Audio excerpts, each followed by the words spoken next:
अस्सलाम वालेकुम गाइस, कैसे हो आप सब। तो आज की इस वीडियो में आप देखेंगे समर लॉन फ्रॉक के खूबसूरत से डिज़ाइन। सो गाइस, आप ये फ्रॉक्स देख सकते हैं, इनके प्रिंट, इनके मतलब डिज़ाइन, मतलब किस तरह बनी हुई है स्टाइल। तो ये बहुत ही ज़्यादा खूबसूरत हैं, कुछ थोड़ी सी डिफ़िकल्ट भी हैं। अगर आपको इनमें से कोई भी अच्छा लगता है डिज़ाइन, तो आप उस तरह का खुद भी स्टिच कर सकते हो या फिर अपने टेलर से स्टिच करवा सकते हो। देख सकते हो आप खूबसूरत सी लॉन फ्रॉक के डिज़ाइंस।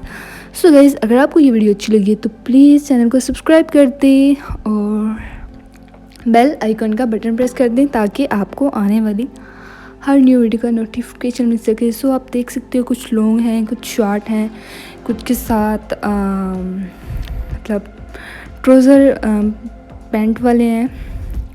सो गाइस, आपको इनमें से कोई भी अच्छा लगता है तो आप ज़रूर कॉपी कीजिएगा। मिलते हैं नेक्स्ट वीडियो इंशाल्लाह। अल्लाह हाफिज़।